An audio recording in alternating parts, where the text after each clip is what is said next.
ایک بادشاہ نے محل بنایا بڑا عالیشان، میرے نبی نے فرمایا، تو اس نے لوگوں کو دعوت دی، پھر پوچھا میرا محل کیسا ہے؟ کہنے کہ بڑا زبردست ہے۔ 2 آدمی چپ بیٹھے تھے، بادشاہ کی نظر میں تھے، یہ نہیں بولے۔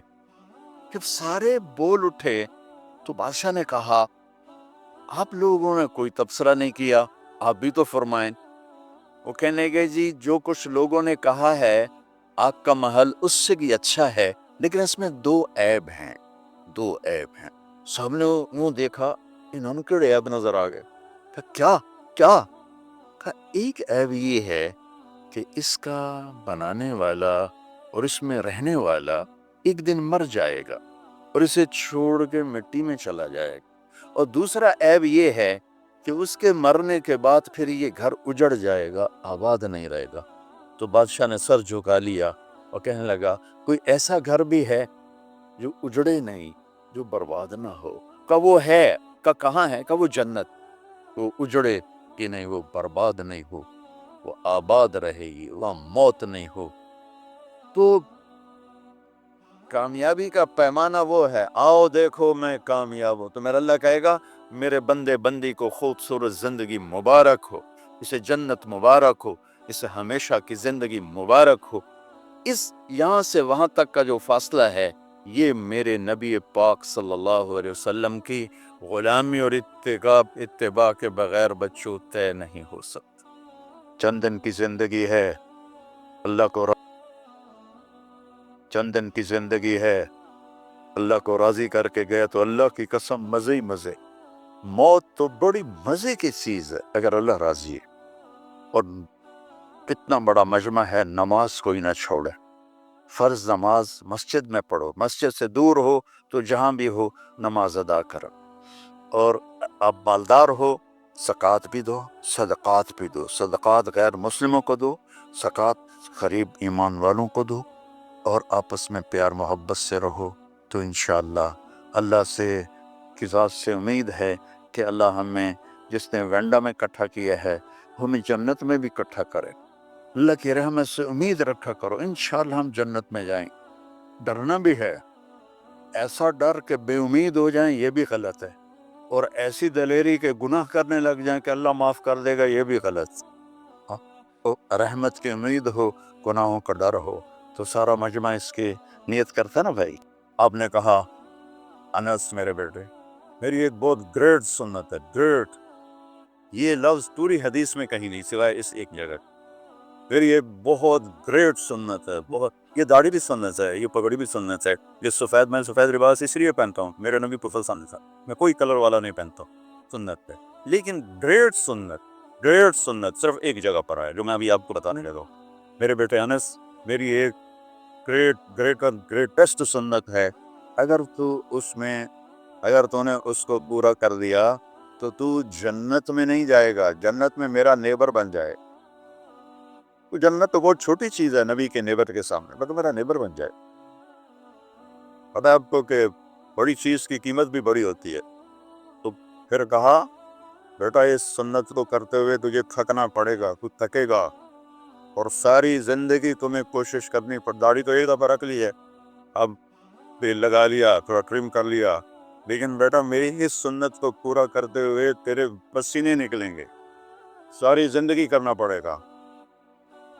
یا بنی ان استطعت او قال ان قدرت ان تصبح وتمسي وليس في قلبك غش لأحد فافعل، ثم قال يا بني وذلك من سنتي فمن احب سنتي فقد احبني ومن احبني كان معي في الجنة۔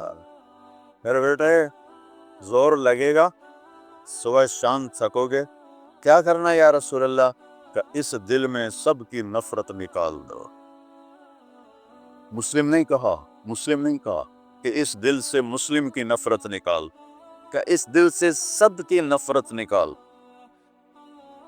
غیر مسلم بھی۔ ہم تو بریلوی دیوبندی شیعہ سنی اتنی نفرت میں ہیں کہ جیسے سارے جہنمی اور صرف ہم جنتی ہیں۔ اللہ سے معاملہ ہے، اور اللہ کریم ہے، مہربان ہے، پتہ نہیں کس بات پہ معافی ہو، پتہ نہیں کس بات پہ بخشش ہو جائے۔ ہماری نور جہاں، اللہ اس کی درجے بلند کرے، ساری زندگی گاتی رہی، تو گانا عورتوں کا کوئی حلال کام تو نہیں ہے، لیکن 27 رمضان جمعہ کی رات اس کا انتقال ہوا، اور جو رمضان میں مرتا اس کا حساب نہیں ہوتا، جو جمعے کی رات کو یا جمعے کو مرتا ہے اس کا حساب نہیں ہوتا۔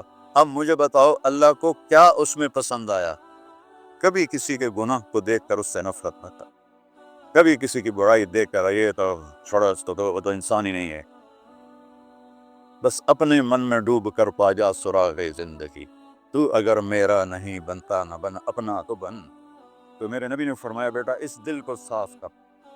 مصر کے بادشاہ نے اپنی بیٹی نکاح میں دی، واپس آئے، اولاد کوئی نہیں، 2 بیویاں، 86 برس کی عمر ہو گئی، مانگتے مانگتے مانگتے 60 سال کی دعاؤں کے بعد اللہ نے بیٹا دیا اسماعیل۔ اور ابھی وہ چند دن کے تھے کہ اللہ کی طرف سے اشارہ ہوا، ان لے کے نکل، ان لے کے نکل۔ کدھر اللہ نے سارا کے دل میں ڈال دیا، کھچاؤ دل بند کر۔ سارا کہے بڑی بھی انہوں میری اکھیاں تو دور کر، میرا دل کٹیندا ہے، انہوں اولاد ہوگی مینوں نہیں ہوئی، انہوں میری اکھیاں تو دور کر، میں نہیں ویکھ سکتی۔ انہوں نے سمجھا سوکن پنا ہے۔ جبریل آ گئی کہ اللہ تعالیٰ فرما رہے ہیں جیسے کہہ رہی ہے ویسے کرو، لے جاؤ۔ کہ اللہ کہاں لے جاؤں؟ کہاں جہاں ہم کہیں۔ کہا تو اللہ میں جاواں کیویں؟ کہا جبریل آئے گا زندگی میں پہلی دفعہ، کائنات کی زندگی میں پہلی دفعہ جبریل انسانی شکل میں اونٹ پہ آئے، آگے جبریل اور پیچھے ابراہیم علیہ السلام، بچہ اور بیگم بھی ہاجرہ 20-22 سال عمر۔ چلو سارا سے بیٹا ہوتا، وہ بھی 80 سال کی ہو گئی تھی، تو ایک عورت زندگی گزار چکی ہے تو اس کو جدا کرنا آسان تھا۔ ہاجرہ شہزادی 22 سال 20 سال عمر، چلتے یہ دن 3 ہفتے لگے، 4 لگے، مہینہ لگا، 2 ہفتے لگے، پتہ نہیں، اللہ جانتا ہے۔ لیکن جب مکہ کی وادی میں پہنچے، جب نہ انسان، نہ درخت، نہ پانی، نہ سایہ، نہ غذا، اور ایک نشیب وادی جس کے چاروں طرف پہاڑ، صفا، مروہ، جبل ابی قبیس اور جبل ہندی یا جبل عمر، آج کل اس کا نام ہے، پتہ نہیں اس وقت کیا نام تھا، اب تو سارے ساتھ ہو گئے۔ یہ 4 پہاڑوں میں ایک نشیب آیا، تو جبریل نے کہا یہاں اپنے بچے اور بیوی کو اتار دیں اور واپس چلے جاؤ۔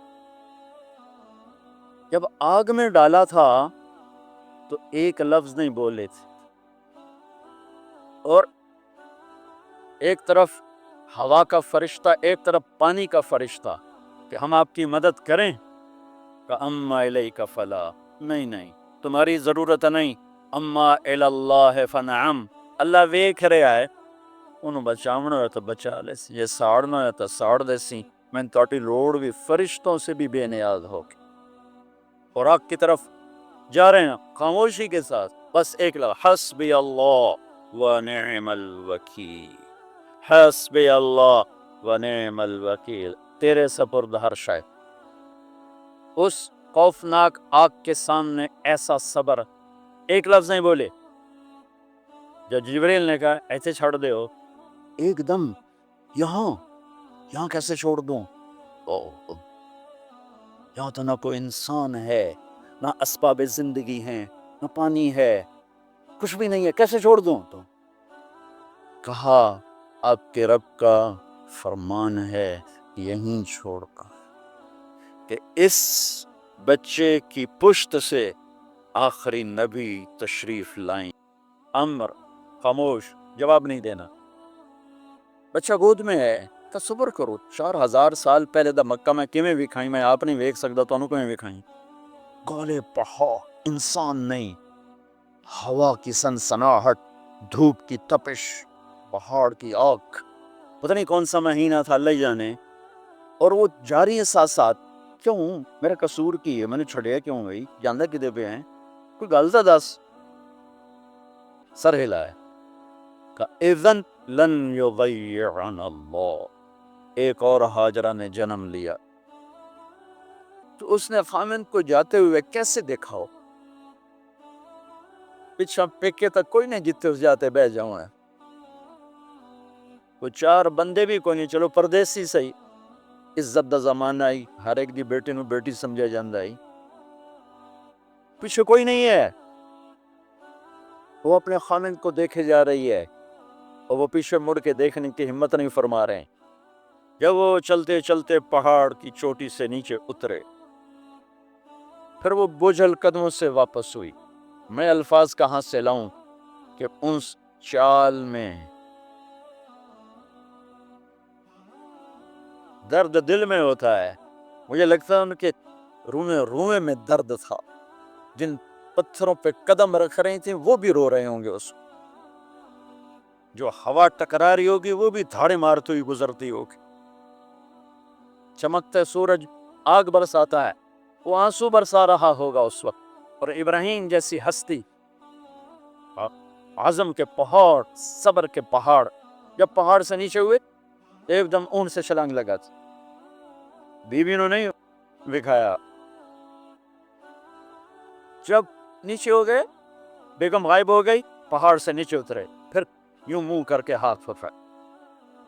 اب بنا پہاڑوں کا اندھیرا، کالے پتھروں کا اندھیرا، گہری وادی کا اندھیرا، ان سارے اندھیروں میں ایک عورت کا تصور کرو. معصوم بچے کو گود میں لے کے جب بیٹھی ہوگی تو تاروں نے ابھر کے دیکھا ہوگا کہ یہ کون مائی ہے. تاروں کو مسکراہٹ سے تشبیہ دی جاتی ہے. میں کہتا ہوں اس رات تارے بھی روئے ہوں، چاند بھی حیران ہوگا کہ کرے کون بی بی بیٹھی ہوئی ہے. اس مائی کی رات کیسے گزری، آنے والا گرم دن کیسے گزرا، پانی ختم ہوا، بچے کی ایڑیاں اور آہو بکا. اللہ زمزم پہلے کیوں نہ کٹیا؟ اللہ کو پتا تھا میں نے زمزم نکالنا ہے، پہلے کیوں نہیں کٹیا؟ انہوں روایا کیا، مانو دوڑایا کیا؟ صفا مروہ پھر پھر پھر پھر سینہ پاٹ گیا. یہ میرے اللہ نے دنیا کو امتحان کی جگہ بنایا ہے. ہے میرا اللہ کہتا تمہیں جنت دینی ہے، اپنی رضا دینی ہے، تھوڑا تو مینوں کھڑکاون دے ہو، کچھ تو میں کھڑکاواں گا. لیکن اوئے ہائے کتنا نہیں. جب میں صفا مروہ چلتا ہوں تو مجھے اماں ہاجرہ کا خیال آتا ہے کہ ہم تو گیلری میں چل رہے ہیں بڑے آرام سے. وہ تو ایک پہاڑ پہ چڑھتی اترتی، دوسرے پہ چڑھتی اترتی. انہیں پتا تھا اللہ کی قسم کوئی انسان نہیں، لیکن بچے کو تڑپنا دیکھ نہیں رہی ماں، دیکھنے کی جرت نہیں ہے. صفا مروہ، صفا مروہ، صفا مروہ، صفا مروہ. 7 چکر کے بعد نا وہ ہمت جواب دے گئی. اگر ہمت ہوتی تو شاید وہ اور چلتی. اور بے بس ہو کے گری ہیں اور آخری نظر بیٹے کو دیکھنا چاہا کہ میں ایتھے مر جاواں او اتھے مر جا، نہ او میرا مرنا ویکھے نہ میں او دا مرنا ویکھ. جس امت کی بنیاد اتنی بڑی قربانی پر ہو، وہ امت کہے سود کے بغیر گزارا نہیں، جھوٹ کے بغیر گزارا. سارے بازار کے تاجروں سے پوچھو، کہتے ہیں جھوٹ کے بغیر دکانداری. سارے میں وکیلوں کو کیا کہوں، قانونی کالا ہے. وہ کہتے ہیں جھوٹ کے بغیر کیس نہیں. سیاستدانوں سے پوچھو، جھوٹ کے بغیر سیاست نہیں. کہاں سے لائے ہو یہ علم؟ کس کو جھٹلا رہے ہو؟ اپنے نبی کو. کون سے پیمانے بنا دیے تم نے؟ تو کلمہ توحید و رسالت کے، عشق رسول کے کون سے پیمانے بنائے ہیں؟ میرے نبی نے فرمایا میرا امتی ہر گناہ کر سکتا ہے، ایک جھوٹ کبھی نہیں بولے گا، ایک دھوکہ کبھی نہیں دے گا. سارا پاکستان جھوٹ اور دھوکے کا گٹر بن گیا ہے. بازار، شہر، دیہات، منڈا. اللہ میری ماں کا بھلا کرے، وہ زمزم نہ کہتی تو یہ پورا اللہ دریا بنا دیتا. پر اللہ نے انہوں کھوئی بڑا بنائی، دریا نہیں بنا. انہوں کیا پانی ہے؟ کنویں کا پانی کھڑا ہو، بیچ میں مینڈک پیدا ہو جاتے ہیں، کیڑے پیدا ہو جاتے ہیں، کتنے پونگ پیدا ہو جاتے ہیں، مچھر پیدا ہو جاتے ہیں، اس میں گھاس نکل آتی ہے.